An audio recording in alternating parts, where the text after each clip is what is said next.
السلام علیکم ګرانو محترمینو ملګرو په دې هیله چې تاسو به راته روغ جوړ او خوشحاله وئ. ګران ملګرو زه یم سید الله حسن او ځل بیا تاسو لپاره د یوې نوې ویډیو سره راغلی یم.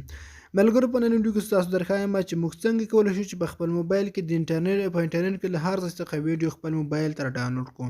نو تاسو ته ډېره اسانه او ډېره خوندوره طریقه درښایم. نوی اپلیکیشن راغلی دی تر ټولو نوی، نو ډېر خوندور اپلیکیشن دی چې ډېر ښایسته کار کوي، تر ټولو چټکترین ویډیو ډاونلوډر دی. نو تاسو پکې کولی شئ د ټولو سوشل میډیا لکه فیسبوک، ټیک ټاک، انستګرام، ټویټر، لایکی، ټاپ باز، ویمو، ایکسټرا فیوچر او داسې نورو ډیرو اپلیکیشنونو څخه تاسو پکې په ډیره اسانۍ سره ویډیوګانې ډاونلوډ کولی شئ.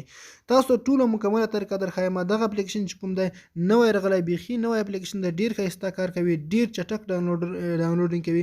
ما خپله چک کړی دی ملګرو. نو تاسو دغه اپلیکیشن ډاونلوډ کړئ. صرف 8 MB ډیر کوچنی اپلیکیشن دی. تاسو طریقه درښایم چې موږ څنګه د اپلیکیشن ډاونلوډ کړو او دغه څنګه وکاروو. ویډیو پیل کوم مخکې له دې چې ویډیو شروع کوم په ډېر نوې غوښتنه کوم چې که تاسو زموږ په دغه چینل کې نوي یاست نو مهرباني وکړئ زموږ چینل در سره لازمي سبسکرایب کړئ، او که څوک ویډیو په پیج باندې ګورئ نو دا زموږ پیج هم در سره لایک او فالو کړئ. نو تاسو به راشئ د لپاره خپل موبایل کې پلی سټور به خلاص کړئ. نو تاسو بعضې وخت دغه اپلیکیشن نوم په سرچ کې نه راځي ځکه چې دغه بیخي نوی دی. نو تاسو به دغه د چینل نوم په پلی سټور کې سرچ کړئ. چینل نوم یې په دې ډول سره دی. لکه لاندې تاسو ته ښکاري دلته PUB بیا ډبل ډاس هدایت الله وقات. کله چې تاسو دغه چینل نوم سرچ کړئ تاسو ته د لومړی دغه یو اپلیکیشن راځي چې اوس یې نوی جوړ کړی دی.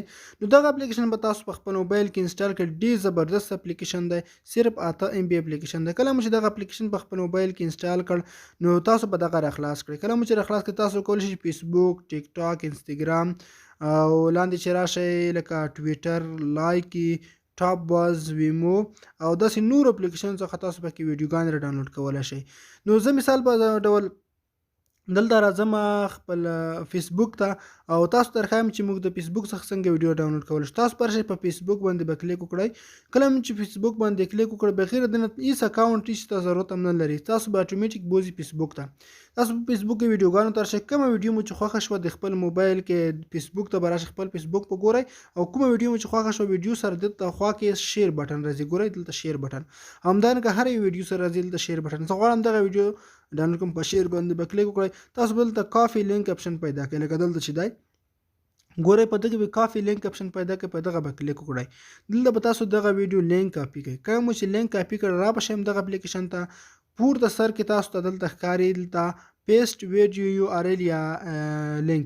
دلته به تاسو دغه لینک پیسټ کړئ. ګورئ هلته مو کاپي کړئ، دلته پیسټ کړئ او خوا کې ډاونلوډ اپشن ورسره راځي. په دغه ډاونلوډ اپشن چې کوم ښکاري په دغه به کلیک وکړئ. ډېر ساده ده. تاسو ته یو ایډز یا اعلان راځي. ګورئ ویډیو ډاونلوډینګ اتوماتیک روان شو. دلته به تاسو دغه اعلان کټ کړئ. کله مو چې دغه اعلان کټ کړ اوس د ویډیو ډاونلوډینګ روان شو. زه تاسو ته درښایم ما خو نوټیفیکیشن خپل موبایل کې بند کړي دي. دلته تاسو ته لاندې ښکاري چې دغه ویډیو ډاونلوډینګ روان دی. ډېر تیز ډاونلوډر دی، ویډیو په ډېر چټکۍ سره ډاونلوډ کوي. تاسو ته خپله ښکاري په سکرین باندې. نو په دغه طریقه تاسو د هر ځای څخه ویډیو ډاونلوډ کولی شئ. له دې پرته زه راځم تاسو ته درښایم چې د ټیک ټاک څخه موږ څنګه ویډیو ډاونلوډ کولی شو، همدارنګه ټویټر، انستګرام هر ځای څخه تاسو ویډیو ډاونلوډ کولی شئ. زه فلحال تاسو ته ټیک ټاک هغه ویډیوګانې چې نه را ډاونلوډ کېږي هغې څخه هم په دغه طریقه تاسو هغه هم ډاونلوډ کولی شئ. مثال په ډول زه دلته راځم ټیک ټاک چې کله تاسو راغلی لاندې تاسو یو اپشن راځي شیر اپشن. په ټیک ټاک هم دلته یو اپشن شته. په دغه چې کله کلیک وکړئ دلته تاسو ته یو بل اپشن راځي کافي لینک اپشن. ګورئ دلته تاسو ته ښکاري. نو په دغه طریقه تاسو ټیک ټاک هم دغه لینک کافي کړئ او هلته یې پیسټ کړئ. تاسو ټیک ټاک هره ویډیو هم ډاونلوډ کولی شئ په ډېر اسانۍ سره. ټویټر، انستګرام هر ځای څخه تاسو په دغه طریقه ویډیو ډاونلوډ کولی شئ. دغه ډېره اسانه او خوندوره طریقه ده. نو ملګرو دا ویډیو په دې هیله چې ویډیو مو خوښ شوي وي. که چېرې تاسو دغه ویډیو خوښ شوي ویډیو لایک کړئ او له نورو ملګرو سره یې هم شریک کړئ. مننه ښه وختونه او ښې شېبې ولرئ.